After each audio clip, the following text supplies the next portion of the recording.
Having seen BAND-MAID live in person, as well as having seen them on a special online show during the whole COVID lockdowns, and then also having a live DVD of them, many of you guys asked me to compare the experiences, especially considering so many of you don't live very close to anywhere which is likely to get a BAND-MAID live date anytime soon. So, as the requests have come in, let's compare them. Hi there and welcome back to Japan, where we're going to be talking first of all about the experience of seeing BAND-MAID playing live on an online show, direct to audience, but from a studio, in all intents and purposes, during the COVID lockdowns. Now, this was a very interesting experience for me because many people had been starting to see these shows cropping up as less and less bands were able to tour. And this was the very first one of these I'd ever watched, was the BAND-MAID one. But it must be said that obviously in recent years has kind of disappeared and we're not really hearing about bands doing this anymore, which is interesting because there was a lot of talk during this whole phase about whether this was going to be something that would disappear when COVID left, or whether this would be the future of a more sort of interactive and worldwide form of gigging.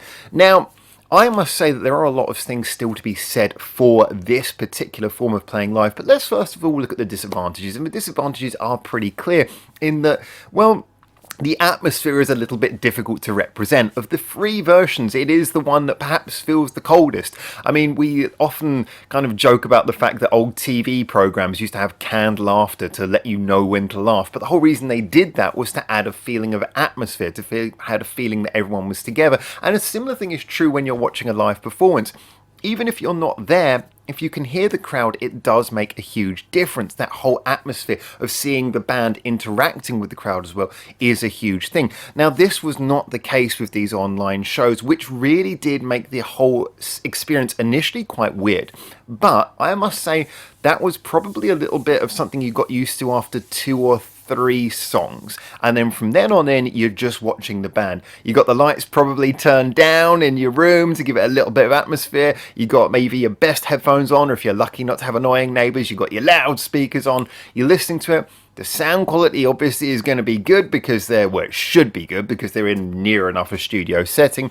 There is also the live feeling that you get from hearing the band playing, knowing that potentially they could slip up, they could make a mistake at any point because it is live. And that is something which also adds to it as well. I mean, obviously you love the band, you don't expect them to make any mistakes, and yet if anything did crop up, it would feel like part of the experience. And as I say, just knowing that that could happen is part and parcel of what makes it feel like something you're sharing with the band. You're watching them make this music in front of you. So I would actually say it was a very good experience, and it's one that in a way I wish we could have back. I think there should be more of it, and this is especially because of, as I say, the fans who are in regions who are not going to get to see these shows so easily. And you might just say, hey, if you're a fan, you'll get on a plane, you'll fly to one of these locations, but it's not easy. No, not everyone's got the money for that. I mean, imagine you live in somewhere like New Zealand. Flights from New Zealand to anywhere where BAND-MAID play, I haven't researched it, but I'm pretty sure they're not going to be particularly cheap. Or if you live in Indonesia, you could name a bunch of countries where people could be fans of BAND-MAID and find it very difficult to ever get to see a show.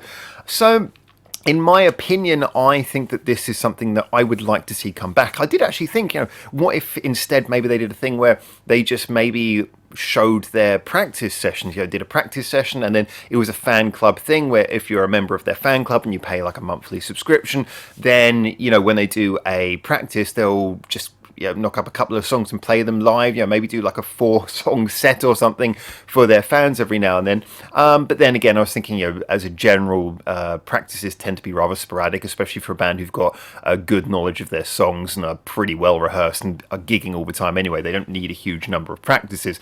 So I don't think that that would be particularly easy, but I wonder if that would be something they could do. I would like to see some form of this come back, and as I say, the weirdness was very quickly overcome once you just got used to what it was and you started to feel the connection. You have got the camera and the screen between you, but you do feel like there is an interaction between you and the band. You feel like they are performing to you because it's live. I know some people had this thing you could it would be saved for like a day or two and you could watch it back later. I never quite got that, but if you're watching it live at the time, the experience is definitely there. So yes, I'd like to see that come back, and I thought that was a wonderful experience, and the band were just as crazy. We got lots of crazy faces and experiences even during that kind of slightly more odd feeling set. So I thought that was brilliant. But it does bring me on to the other form of watching the band live through the screen, which is obviously the DVDs. Now, obviously, when it comes to the DVDs, there's a lot of advantages that are very clear and easy to lay out. Obviously, you're expecting the sound quality will be pretty good because whatever it was like, I'm sure they recorded, well, they should have recorded all the various different stems, and then they can mix it beautifully afterwards to make sure you get the best of the live experience.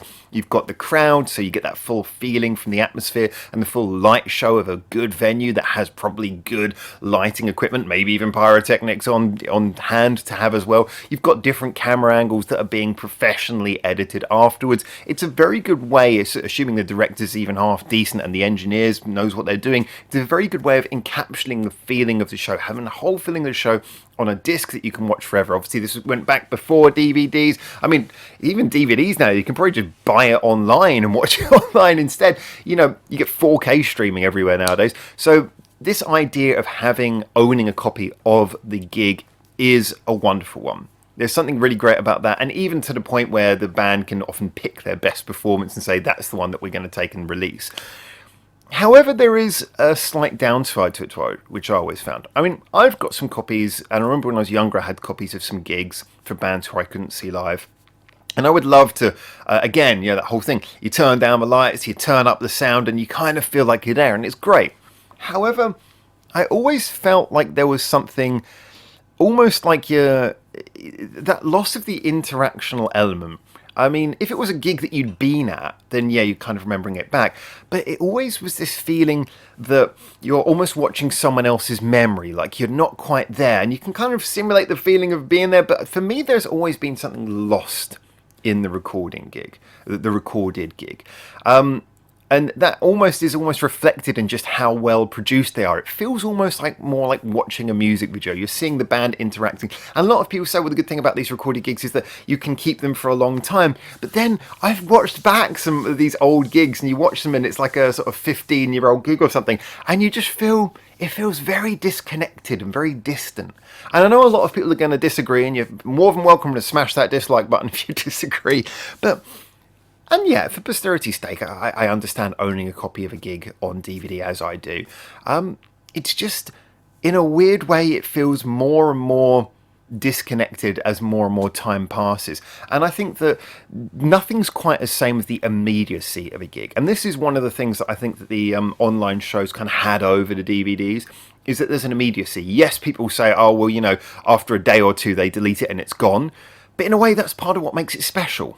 It's there, you enjoy it, and then it's gone. So, yeah, the DVD shows, I get them, but I don't think it quite has the same feeling of immediacy, same feeling of interaction. Yeah, I really like them, but it's a very different thing, I think, from the other two. Which, of course, brings us on to the real deal, the live concert.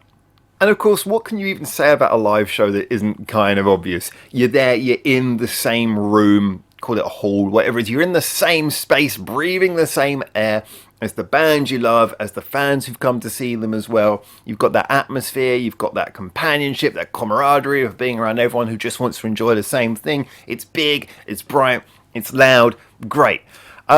Yeah, obviously it is the irreplaceable experience. Is there anything on which it falls short of the other two? Well, yeah, I mean, depending on where you stand in the room, it's very unlikely you're going to get as good sound quality as you would from seeing them either on DVD or on the online live show.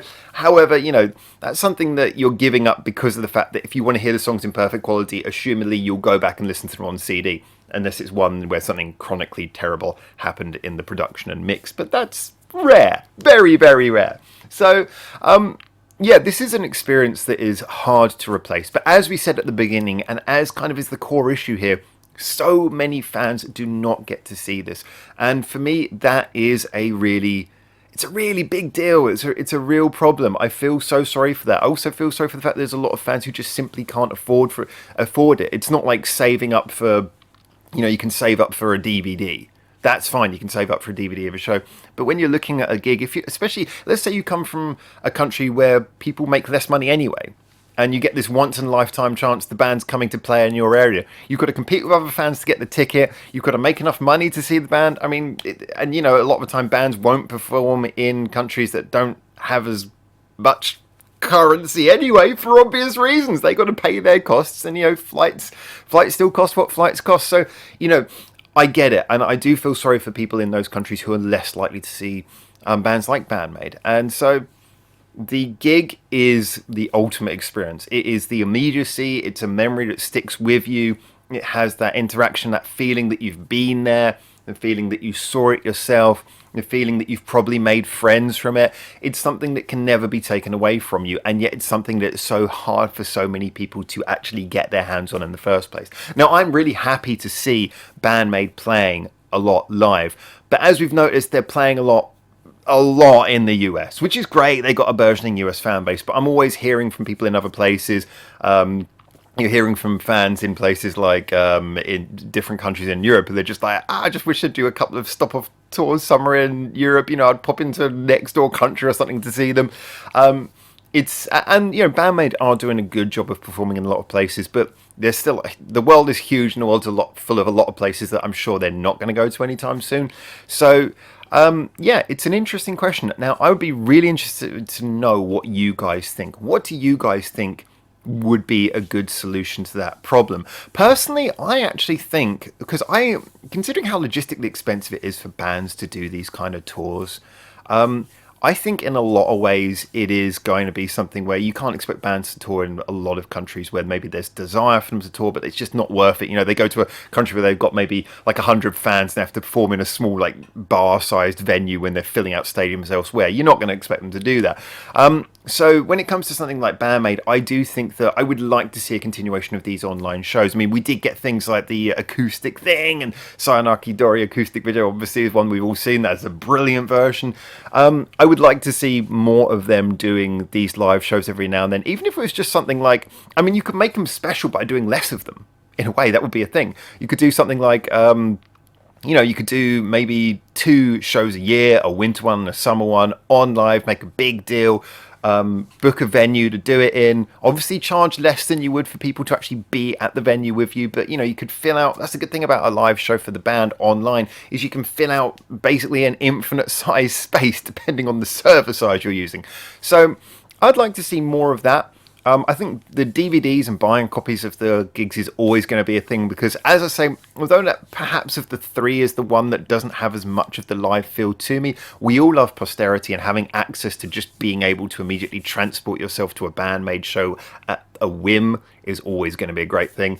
But yeah, there's still never going to be a replacement for the real thing. So let me know, as I say, what you guys think. Looking forward to seeing your comments. Do tell me, have you ticked off all 3 of these? Have you ticked off 2? Have you ticked off 1? Which one interests you? Which one's your favourite? And until we know which one's the favourite is. What do you think about the plan for an alternative? And until I hopefully see you very soon in Japan for the next one of these, for now, ciao ciao.